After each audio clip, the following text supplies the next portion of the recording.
So after ಈಗ big ಬಾಸ್ಗೆ ಹೋಗಿದ್ದಾರೆ.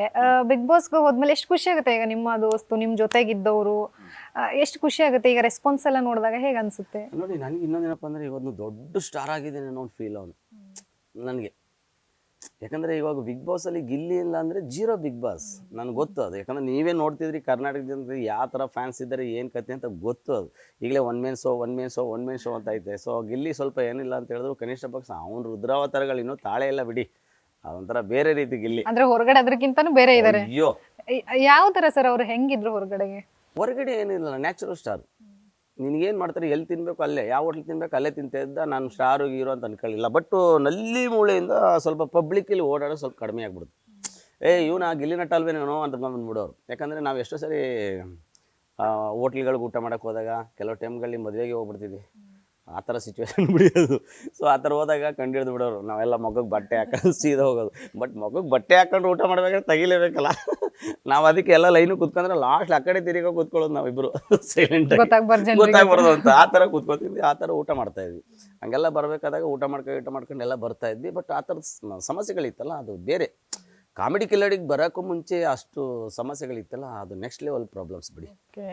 Comedy ಕಿಲಾಡಿಗೆ entry ಕೊಡೋದಕ್ಕೂ ನೀವು ಜೊತೆಗೆ ಇದ್ರಿ.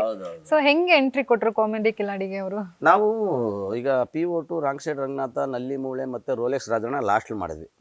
ಅದಾದಮೇಲೆ ನವೀನ್ ಸಜ್ಜು ಸರ್ ಇದ್ದಾರಲ್ಲ, ಮುಂಗಾರು ಮಳೆ 2 ಅಂತೇಳಿ ಒಂದು ಸಿನಿಮಾಕ್ಕೆ ಅವರು ಸಾಂಗ್ ಆಡೋಕ್ಕೆ ಹೋಗಿದ್ರಂತೆ. ನನಗೆ ಹೇಳಿದ್ದು ಅಲ್ಲಿ ಭಟ್ರೆಲ್ಲ ಕೂತ್ಕೊಂಡು ಮಾತಾಡಿದ್ದಾರೆ, ಯೋಗರಾಜ್ ಭಟ್ರು ಸರು, ನವೀನ್ ಸಜ್ಜಿ ಎಲ್ಲ. ಯಾವುದೋ ಒಂದು ಹುಡುಗ ಯಾವನೋ ಮಾಡ್ತಾನಲ್ಲ ಯೂಟ್ಯೂಬಲ್ಲಿ ಸಿಂಗಲ್ ಟೇಕಲ್ಲಿ ಸಖತ್ತಾಗಿ ಮಾಡ್ತಾನೆ, ಹಂಗೆ ಅವ್ನ ನಂಬರ್ ಇದ್ದರೆ ಕೊಡು ಅಂದ್ಕೊಂಡು ಏನೋ ಕೇಳಿದ್ದಾರೆ ಅಂತ. ಅವ್ರು ಯೋಗರಾಜ್ ಭಟ್ರು ಫೋನ್ ನಂಬರ್ ಇಸ್ಕೊಂಡು ನವೀನ್ ಸಜ್ಜು ಸರ್ ಹತ್ರ ಇವರೇ ಫೋನ್ ಮಾಡಿದ್ದಾರೆ ಯೋಗರಾಜ್ ಭಟ್ಗೆ. ಆವತ್ತು ನಮಗೆ ಹಬ್ಬ.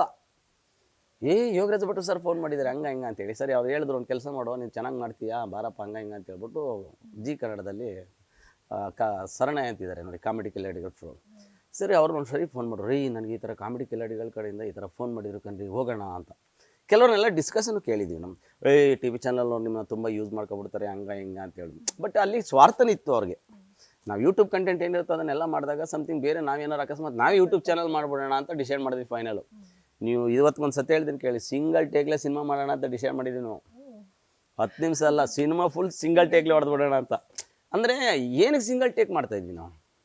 ನಮಗೆ ಪ್ರೊಡ್ಯೂಸರ್ ಇರಲಿಲ್ಲ, ದುಡ್ಡು ಇರಲಿಲ್ಲ. ಸಿಂಗಲ್ ಟೇಕ್ ಮಾಡಿದ್ರೆ ಮ್ಯೂಸಿಕ್ ಡೈರೆಕ್ಟರ್ ಬೇಡ, ಎಡಿಟರ್ ಬೇಡ. ಅದಾದಮೇಲೆ ನೆಕ್ಸ್ಟ್ ಇನ್ನೊಂದೇನಪ್ಪ ಅಂದರೆ ಮಿಕ್ಸಿಂಗು, DI ಡಬ್ಬಿಂಗ್ ಇದೇನು ಬೇಡ, ಓನ್ಲಿ ಕ್ಯಾಮ್ರಾ.